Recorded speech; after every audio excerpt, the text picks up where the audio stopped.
까지입니다. 신명기 3장 23절에서 29절까지 말씀 번갈아 가면서 읽습니다. 제가 먼저 읽겠습니다. 그때 내가 여호와께 간구하기를 주 여호와여 주께서 주의 크심과 주의 권능을 주의 종에게 나타내시기를 시작하셨사오니 천지간에 어떤 신이 능히 주께서 행하신 일 곧 주의 큰 능력으로 행하신 일같이 행할 수 있으리이까. 구하옵나니 나를 건너가게 하사 요단 저쪽에 있는 아름다운 땅 아름다운 산과 레바논을 보게 하옵소서 하되 여호와께서 너희 때문에 내게 진노하사 내 말을 듣지 아니하시고 내게 이르시기를 그만해도 족하니 그 일로 다시 내게 말하지 말라. 너는 비스가 산 꼭대기에 올라가서 눈을 들어 동서남북을 바라고 내 눈으로 그 땅을 바라보라. 너는 이 요단을 건너지 못할 것임이니라. 너는 여호수아에게 명령하고 그를 담대하게 하며 그를 강하게 하라. 그는 이 백성을 거느리고 건너가서 내가 볼 땅을 그들이 기업으로 얻게 하리라 하셨느니라. 29절 함께 읽습니다. 그때에 우리가 벳볼 맞은편 골짜기에 거주하였느니라. 아멘. 기도하고 말씀 선포합니다. 하나님 아버지, 거룩한 주일 주셔서 감사드립니다. 세상과 같은 방향으로 우리의 마음을 두고 살아왔는데 그 인생 발걸음을 돌이켜 하나님 앞에 세워놓기를 합니다. 하나님에게만이 생명과 진리가 있음을 압니다. 하나님께 마음의 눈을 돌이켜 하나님을 바라보니 하나님께서 우리에게 주시고자 하신 생명이 무엇인지 또 진리의 삶이 무엇인지를 깨닫고 생명과 진리 가운데로 향해 갈 수 있는 우리 인생들 되게 하여 주옵소서. 예수님 이름으로 기도드리옵나이다. 아멘. 올해 초 개봉한 콘클라베라는 영화가 있습니다. 콘클라베라는 말은 닫혀진 문이라는 뜻으로 바티칸 시티의 시스티나 성당에서 교황을 선출하는 추기경들의 비밀 회의를 뜻합니다. 올해는 마침 프란치스코 교황이 선종하고 새로운 교황이 선출하는 역사적인 사건이 있는 연도이기에 이 콘클라베라는 영화는 세간에 많은 관심을 불러일으켰습니다. 콘클라베라는 영화는 교황이 갑작스럽게 선종하게 되어 새로운 교황을 선출하기 위해 118명의 추기경들이 모인 회의를 모티브로 합니다. 이 영화의 주인공은 차기 교황 선거를 이끄는 추기경 단장인 로렌스 추기경입니다. 로렌스 추기경은 교황을 새로 선출해야 되는 막중한 과업을 마쳐야 되는 선거위원장이면서 동시에 막강한 또 교황 후보자이기도 합니다. 영화에는 또 다른 교황 후보자인 진보주의 성향의 벨리니 추기경과 보수주의 성향인 테데스코 추기경이 등장합니다. 영화는 교황이라는 무거운 자리 앞에서 그 교황 후보자들의 신앙적인 고뇌도 보여주고 있지만 교황이 갖고 있는 막강한 권력과 사람들로부터 주목받는 그 교황 자리를 탐하고자 하는 욕망도 있음을 드러내고 있습니다. 인간에게는 이 상반된 두 가지 성격의 모순이 등장합니다. 모순이 존재하고 있습니다. 이 막중한 임무를 잘 해낼 수 있을까라는 이 거룩한 부담감과 내가 높아지고 사람들의 주목을 받고 싶어하는 탐욕이 교묘하게 섞여 있습니다. 추기경만이 교황 후보가 될 수 있는데 추기경들은 하나같이 내가 교황의 무게를 감당할 수 있을까라는 이 거룩한 부담감을 가지면서도 누구를 선택하는 것이 하나님의 뜻인지를 물어갑니다. 그러면서 교황이라는 자리가 주는 권력을 갖고자 숨겨진 탐욕을 드러냅니다. 영화는 속칭 성직자라고 하는 사람들 안에 하나님의 뜻을 이루고 싶어하는 순수한 신앙적 열망이 있으면서도 동시에 탐욕도 있다라는 것을 보여줍니다. 얼핏 보면 이 영화는 속물근성의 타락한 카톨릭 사제들의 민낯을 고발하기 위함인 것 같지만 인간은 어떤 존재인가를 말해주는 영화입니다. 더 나아가 하나님을 믿는 사람들의 내면의 실상을 말해주므로 하나님을 믿는다라는 것이 무엇인지, 하나님의 뜻을 이루며 산다라는 것이 무엇인지를 스스로에게 물어가도록 이끌어갑니다. 결국 이 영화는 시청자들에게 하나님을 신앙하는 신앙인으로서 어떻게 살아야 되는가에 대한 질문을 던져줍니다. 새로운 교황을 선출하는 책임을 맡고 있는 로렌스 추기경이 이 교황 선출 과정을 이끌어가면서 교황 후보자들 안에 숨어있는 위선과 술수를 보면서 이런 묵직한 말을 던집니다. 확신이 가장 두려운 죄이며 통합과 포용을 방해하는 강력한 적이다. 이 믿음의 다른 표현이 확신이지 않습니까? 확신이란 확실히 믿는다라는 뜻이기에 확신은 믿음의 또 다른 표현인데 확신이 가장 두려운 죄이며 통합과 포용을 방해하는 강력한 죄이다라는 로렌스 추기경의 말은 우리 기독교 신자들이 말하는 믿음이 무엇인지를 돌아보게끔 해줍니다. 질문을 드릴 테니 답을 해보시길 바랍니다. 주일학교 수준의 질문이니 깊이 생각하지 말고 답변해 보시길 바랍니다. 구약 성경에 등장하는 인물 중 가장 위대한 사람 한 사람을 꼽으라면 누구이겠습니까? 대부분 모세를 꼽습니다. 이스라엘 백성들이라면 열의 아홉은 모세를 가장 위대한 사람으로 꼽습니다. 또 하나 질문을 드리겠습니다. 예수님 이후에 가장 위대한 신앙인을 꼽으라면 누구를 꼽을 수 있겠습니까? 당연히 열의 아홉은 사도 바울을 꼽습니다. 그런데 재미있는 사실이 있습니다. 성경은 재미있게도 가장 위대한 구약과 신약의 가장 위대한 이 두 사람의 기도가 거절된 이야기를 성경에 기록하고 있다는 것입니다. 오늘 본문이 이 모세의 기도가 거절된 내용을 말해주고 있는 본문입니다. 하나님으로부터 거절받은 모세의 기도 내용은 가나안 땅에 들어가게 해달라는 기도였습니다. 가나안 땅에 들어가게 해달라는 기도가 들어주기 어려운 내용이 아닐 텐데 하나님은 거절하십니다. 신약의 가장 위대한 인물인 사도 바울을 보십시다. 사도 바울이 몇 번에 걸쳐 기도했던 내용이 있습니다. 바울이 육신의 병을 갖고 있었는데 이 병에서 고쳐달라라는 기도를 3번에 걸쳐서 깊이 있게 기도합니다. 그런데 하나님은 거절하십니다. 수많은 사람들의 병을 고치고 심지어 죽은 사람을 살리기도 했던 사도 바울인데 자신의 병을 고쳐달라는 기도에 대해서는 하나님이 거절하십니다. 아이러니입니다.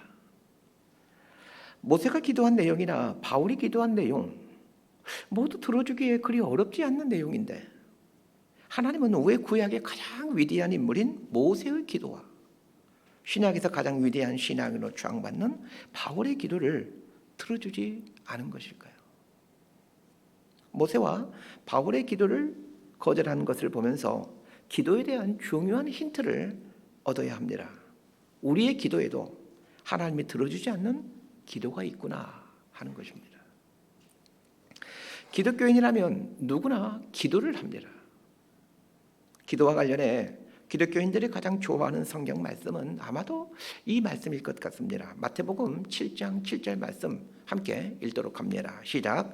구하라 그리하면 너희에게 주실 것이요 찾으라 그리하면 찾아낼 것이요 문을 두드리라 그리하면 너희에게 열릴 것이니 이 말씀을 모르는 사람은 한 사람도 없을 것입니다. 또 하나의 말씀을 보겠습니다. 요한복음 15장 7절 말씀도 아주 유명한 구절입니다. 함께 읽습니다. 시작. 너희가 내 안에 거하고 내 말이 너희 안에 거하면 무엇이든지 원하는 대로 구하라. 그리하면 이루리라. 요한복음 15장 7절 말씀과 관련해서는 앞부분은 생략하고 중간 부분부터 인용하기를 좋아하죠. 무엇이든지 원하는 대로 구하라. 그리하면 이루리라. 마태복음 7장 7절 말씀과 요한복음 15장 7절 말씀은 우리가 기도하는 대로 하나님께서 들어주시는구나 이런 생각을 갖도록 해줍니다. 그런데 여러분 살아오시면서 경험하셨을 텐데 기도한 대로 하나님께서 들어주시던가요? 세어보진 않았지만 살아오면서 했던 기도들을 뒤돌아보면 들어주신 것보다 들어주지 않은 것이 더 많이 있는 것 같습니다. 그래서 이런 반감이 듭니다. 들어주지 않을 거면서 왜 기도하라고 한대? 기도를 해도 들어주지 않으니 기도하는 게 재미가 없고 기도를 해야 될 필요성을 느끼지를 못합니다. 자, 이제 오늘 본문 속으로 들어가 보십시다. 오늘 본문은 모세의 기도가 거절당했다라는 내용인데, 이 사건이 있었던 때의 시간적 배경과 공간적 배경을 보겠습니다. 공간적 배경은 요단강 동편인 모압 평지에서입니다. 시간적 배경은 이스라엘 백성들이 40년 광야 생활을 끝내고 가나안으로 들어가기 직전입니다. 질문 드립니다. 이때 모세의 나이는 몇 살일까요? 120살입니다. 신명기 첫 시간에 말씀드렸듯이 신명기는 모세의 세 편의 설교인데, 모세가 이 세 편의 신명기 설교를 마치고 얼마 안 있어 죽습니다. 그렇다면 오늘 본문에 나오는 모세의 기도는 모세가 죽음을 앞두고 한 기도라는 것을 알게 됩니다. 모세의 마지막 소원이 가나안 땅에 들어가 가나안 땅을 밟아보는 것이었습니다. 모세의 유언적 설교인 신명기 말씀을 듣고 있는 수백만 명의 이스라엘 백성들은 모두 다 가나안 땅에 들어갑니다.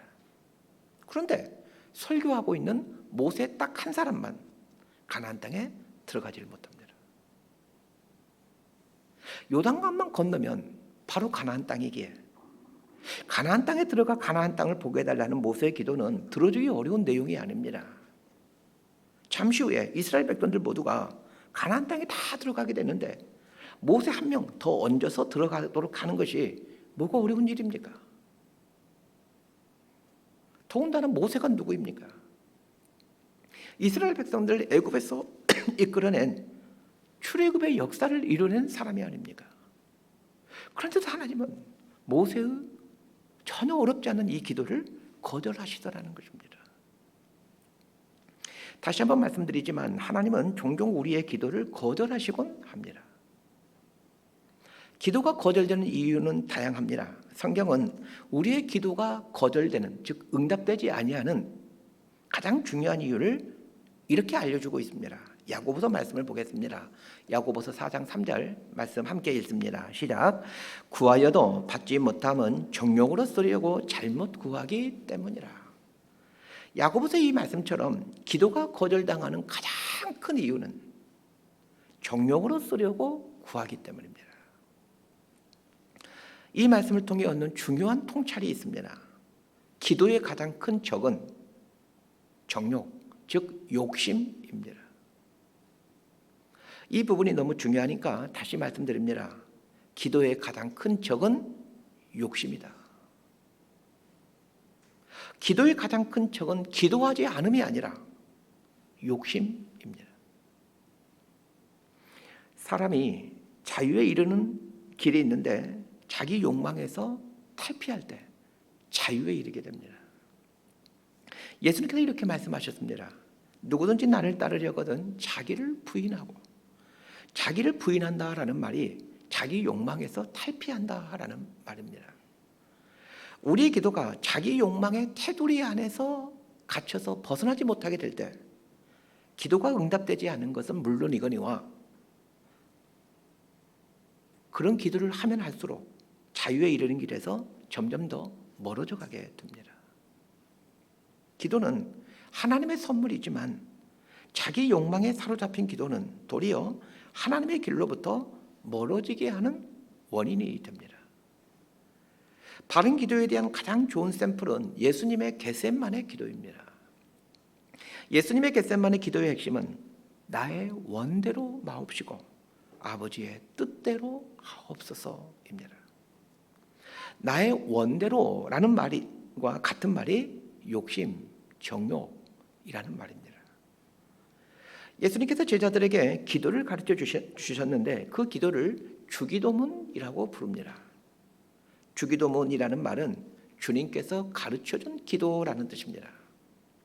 주기도문의 앞부분에는 이런 말이 나옵니다. 아버지의 뜻이 하늘에서와 같이 땅에서도 이루어지게 하옵소서. 기도는 하나님의 뜻이 이루어지게 하는 방편입니다. 그런데 우리들은 기도를 어떻게 생각합니까? 내 뜻이 이루어지게 하는 도구로 이용합니다. 이렇게 기도에 대한 출발부터 잘못되었습니다. 기도의 출발선이 나의 뜻을 구하는 것이 아니라 하나님의 뜻을 구하는 것임을 기억하면서 아까 위에서 인용했던 마태복음 7장 7절 말씀과 요한복음 15장 말씀을 보도록 하겠습니다. 자, 마태복음 7장 7절 말씀을 보게 될 텐데, 기도가 하나님의 뜻을 구하는 것이다 라는 생각을 갖고 이 구절을 보시길 바랍니다. 달리 보일 겁니다. 함께 읽습니다. 시작. 구하라 그리하면 너희에게 주실 것이요, 찾으라 그리하면 찾아낼 것이요, 문을 두드리라 그리하면 너희에게 열릴 것이니. 하나님의 뜻을 구하면 하나님께서 반드시 주십니다. 하나님의 뜻을 찾으면 반드시 찾아내게 됩니다. 하나님의 뜻을 이루기 위해 힘쓰면 반드시 길이 열립니다. 기도의 출발선이 나의 뜻을 구하는 것이 아니라 하나님의 뜻을 구하는 것임을 기억하면서 두 번째로 인용했던 요한복음 15장 7절을 또 보십시다. 그러면 또 달리 보일 겁니다.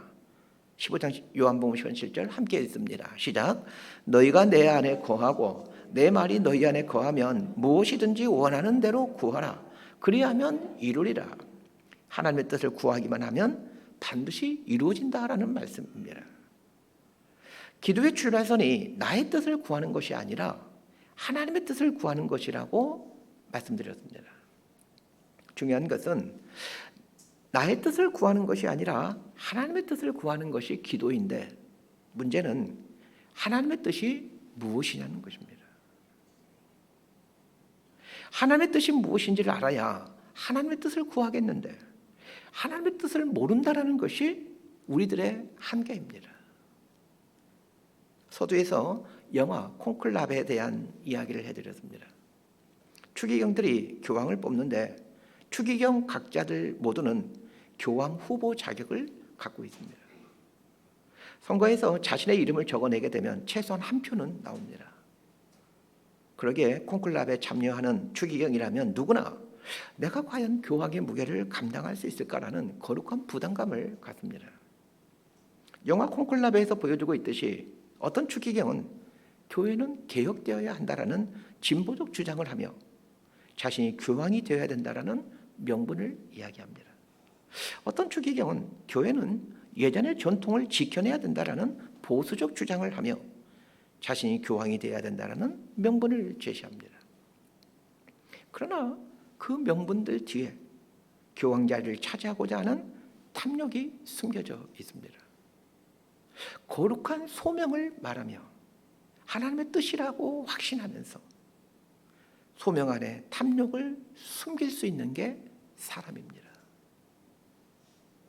추기경 같은 최고위 사제들조차도 하나님의 뜻이라는 명분 아래에 탐욕을 숨길 수 있다면 우리 같은 미천한 사람들이 하나님의 뜻을 찾아가는 게 얼마나 어려운 일이겠습니까?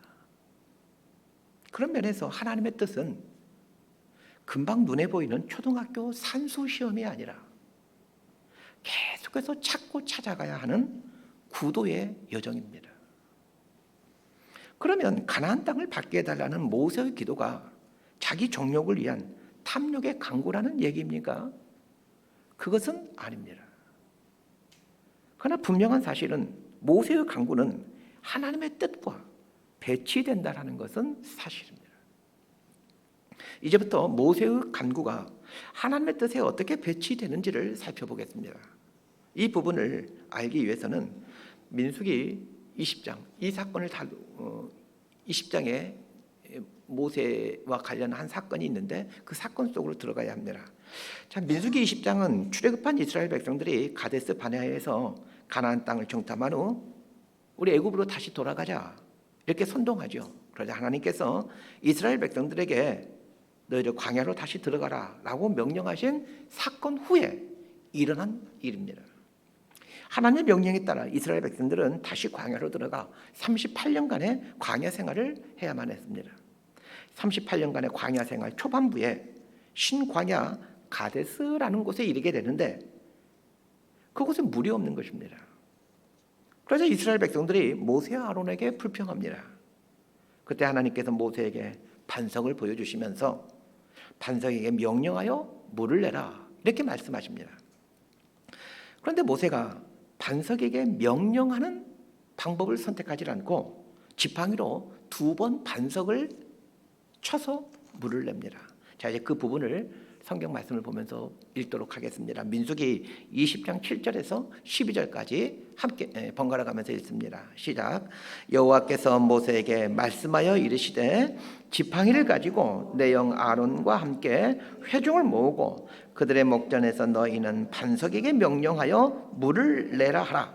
내가 그 반석이 물을 내게 하여 회중과 그들의 짐승에게 마시게 할지니라. 모세가 그 명령대로 여호와 앞에서 지팡이를 잡으니라.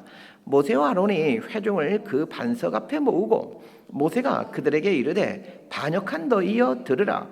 우리가 너희를 위하여 이 반석에서 물을 내리야 하고 모세가 그의 손을 들어 그의 지팡이로 반석을 2번 치니 물이 많이 솟아나오므로 회중과 그들의 짐승이 마시니라. 여호와께서 모세와 아론에게 이르시되 너희가 나를 믿지 아니하고 이스라엘 자손의 목전에서 내 거룩함을 나타내지 아니한 고로 너희는 이 회중을 내가 그들에게 준 땅으로 인도하여 드리지 못하리라 하시니라. 자, 하나님은 모세로 하여금 반석에게 명령해서 물을 내라 라고 말씀하셨는데 모세는 지팡이로 반석을 2번 쳐서 물을 냅니다. 이 일 때문에 하나님께서 모세에게 모세와 아론은 가나안 땅으로 들어가지 못하게 된다라고 말씀하십니다. 그러면서 모세의 실수 2가지를 말씀하십니다.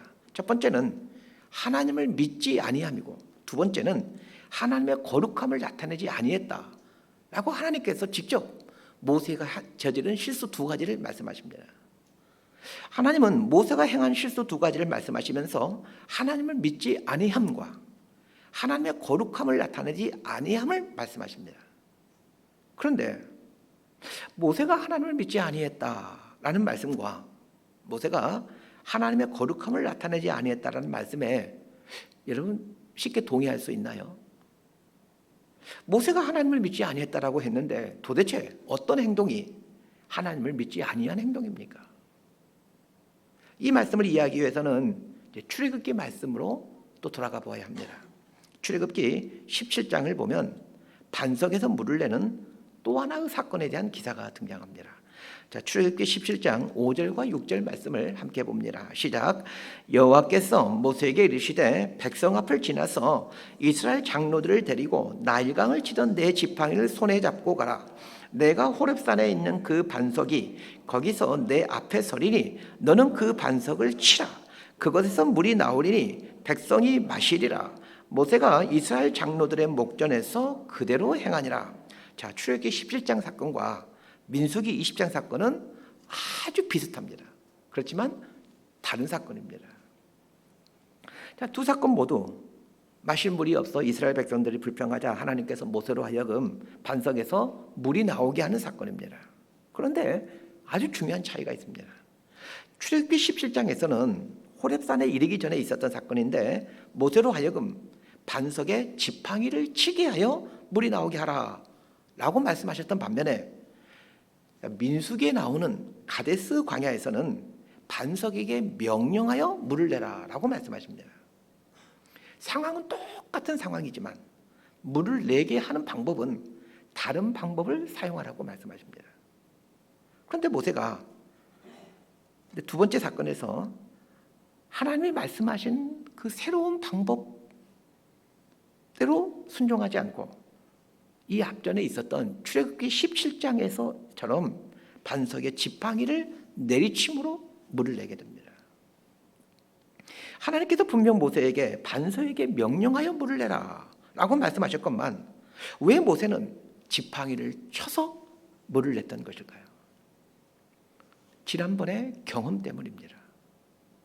달리 말하면 모세는 하나님을 신뢰한 것이 아니라 지난번에 했던 자신의 경험을 신뢰한 것입니다. 하나님께서 모세에게 나를 믿지 아니하였다 라고 말씀하셨는데 이 말씀의 의미가 이것입니다. 하나님 말씀보다 내 경험을 우선에 두는 것에 대해 하나님은 나를 믿지 아니하였다 라고 말씀하십니다. 모세의 실수 2번째는 하나님의 거룩함을 드러내지 아니하는 것입니다. 자, 이 부분을 좀 이해하기가 어렵습니다. 이 부분을 이해하기 위해서는 신약 성경인 고린도전서 10장에 있는 말씀을 봐야 합니다. 고린도전서 10장 4절 말씀 함께 봅니다. 시작. 다 같은 신령한 음료를 마셨으니 이는 그들을 따르는 신령한 반석으로부터 마셨음에 그 반석은 곧 그리스도시라. 사도 바울이 고린도 교회 성도들에게 출애굽한 이스라엘 백성들 이야기를 하면서 이스라엘 백성들이 광야에서 신령한 물을 마셨다라고 말하면서 그 신령한 물이 나온 반석이 예수 그리스도이다라고 이해하기 어려운 아리송한 이야기를 합니다. 참 이해하기 어려운 얘기죠.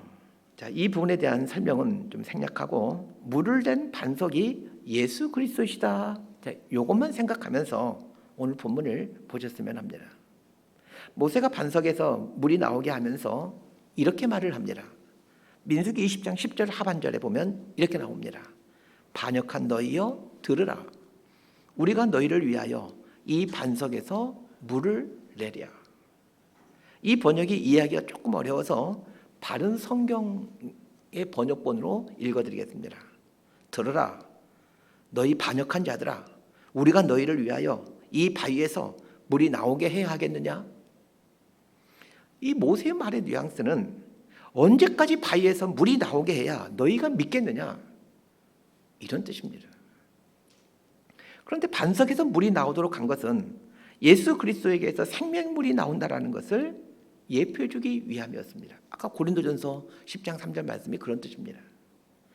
하나님의 이 깊은 계획을 알 리가 없는 모세는 그 불평하고 있는 이스라엘 백성들을 보면서 언제까지 반석에서 물이 나오게 해야 너희가 믿을 수 있겠느냐라고 말하므로 장차올 메시아인 예수님에게서 생명수가 흘러나온다라는 하나님의 깊은 의도를 방해하는 행동을 하게 됩니다. 이것이 내 거룩함을 드러내지 아니했다라는 말의 의미입니다. 즉, 내 거룩함을 나타내지 아니했다라는 말은 하나님의 계획을 온전히 드러내지 못했다라는 뜻입니다. 하나님의 뜻은 하나님의 백성들이 하나님을 온전히 신뢰하여 하나님 말씀에 순종하는 것이고, 그리고 예수 그리스도를 통하여 생명을 얻게 된다라는 것을 믿게 하는 것이 하나님의 뜻이었습니다. 그런데 모세의 행동과 말은 하나님 말씀을 순종하지 않고 자신의 경험을 신뢰하는 행동이었고, 예수 그리스도를 통하여 생명을 얻게 된다라는 하나님의 구원 계획을 드러내지 못하게 하는 행동이었던 것입니다. 그러기에 하나님은 모세에게 가나안 땅을 들어가지 못한다라고 말씀하셨고, 시간이 흘러서 하나님 가나안 땅을 들어가게 해주십시오 라는 기도함에도 모세의 간구를 거절하신 것입니다.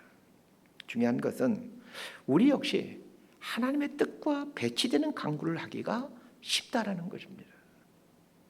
기도는 조르는 것이 아니라 묻는 것입니다. 하나님의 뜻이 무엇인지를 물어가고 찾아가는 것이 기도이고, 성경을 통해 보여주신 하나님의 뜻을 구하는 것이 기도입니다. 기독교인들은 기도는 하나님의 선물이다 라고 말을 합니다. 내 뜻과 내 생각을 이루게 해주는 것이 기도라면 기도는 하나님의 선물이다라는 말이 맞을 것 같은데, 기도가 하나님의 뜻을 구하는 것이라면 어떻게 우리 삶의 기도가 선물이 될 수 있겠습니까? 그런데 기도는 하나님의 선물입니다. 왜 그렇습니까? 기도를 통해 하나님의 뜻을 찾아가고 이루어가면서 하나님의 성품을 배워가기 때문입니다. 하나님의 성품을 배워감으로 하나님의 자녀로 변해갑니다. 오늘 본문을 보면 하나님께서 모세의 기도를 거절하십니다.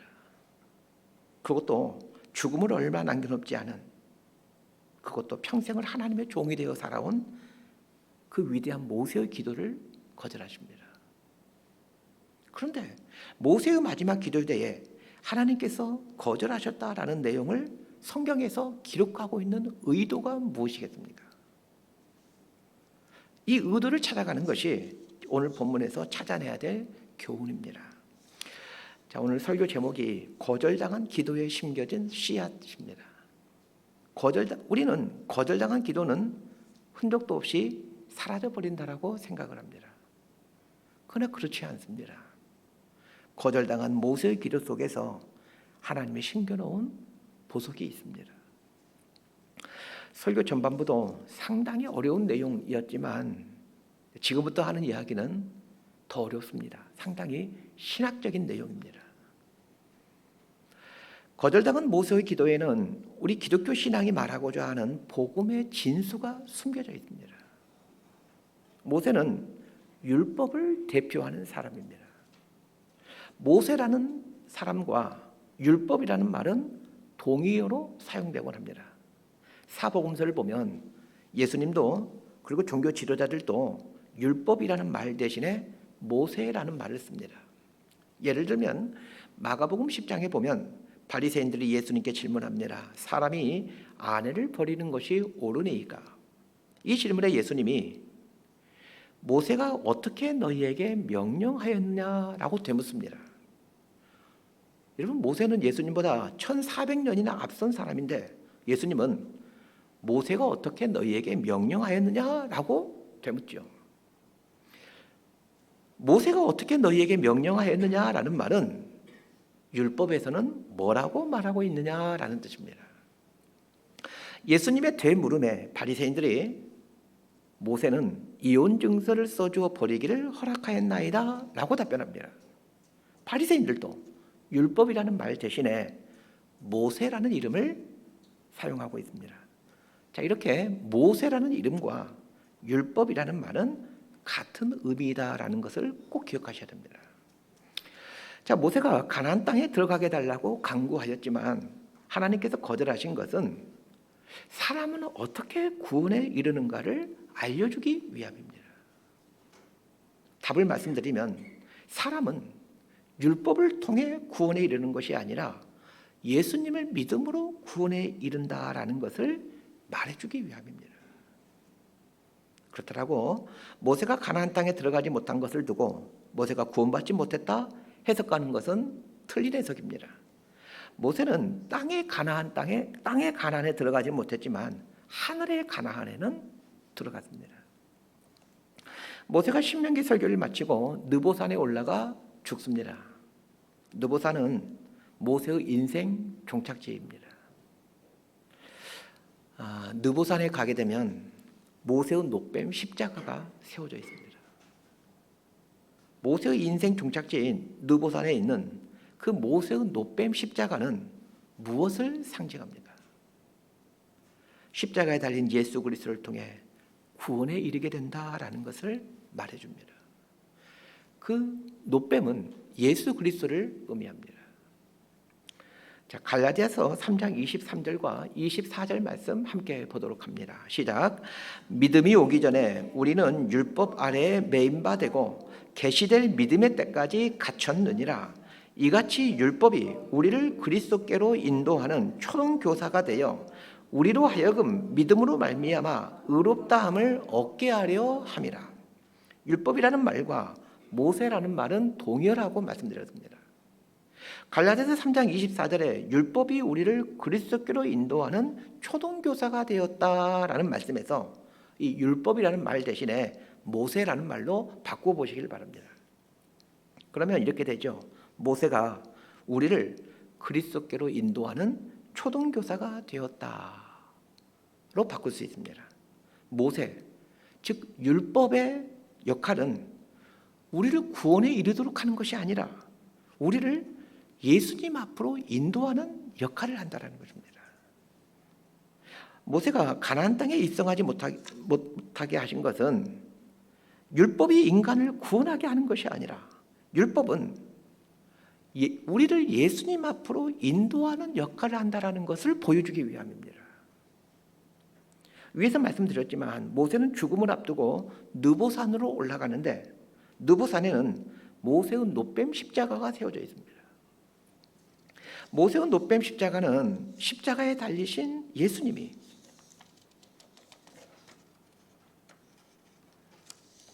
우리를 구원에 이르게 한다는 것을 보여주고 있습니다. 율법을 행함으로 구원에 이르는 것이 아니라 메시아이신 예수님을 믿음으로 구원에 이르게 됩니다. 만약 모세의 마지막 기도인 가나안 땅을 밟게 해주십시오 의 기도를 하나님께서 들어주셨다면 인간들에게 율법을 통해 구원에 이를 수 있다라는 잘못된 계시를 줄 수도 있습니다. 결국 모세 개인 입장에서는 자신의 강구가 거절당했기에 상처일 수 있을 수 있겠지만 거절당한 모세의 기도는 전 인류에게 인간은 어떻게 구원에 이르는가 라는 질문을 던지게 하고 오직 예수님만이 우리를 구원에 이르게 한다라는 답을 내려주는 복음의 진술을 도출해내는 진리의 사건으로 승화됩니다. 오늘 본문을 어떻게 적용할 수 있을까 생각해 봅니다. 삶에 적용하기가 참 어려운 본문입니다.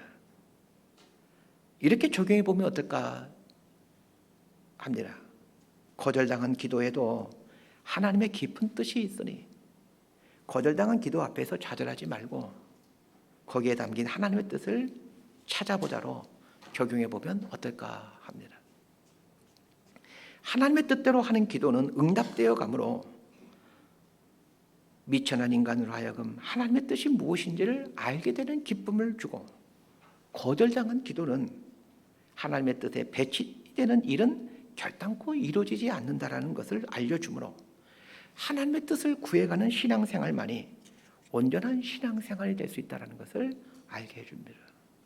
그런 면에서 기도는 하나님의 뜻을 알아가는 여정입니다.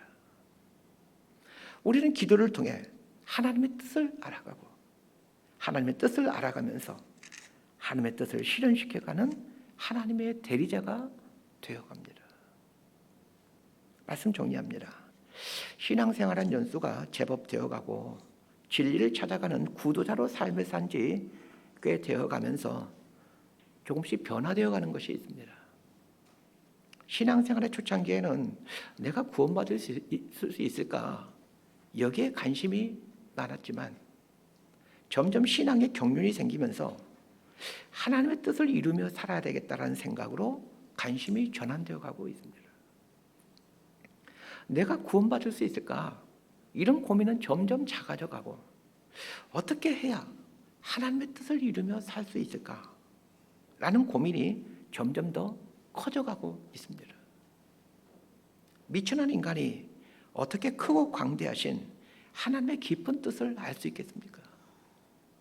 또한 크고 광대하신 하나님의 깊은 뜻을 어떻게 이루며 살 수 있겠습니까?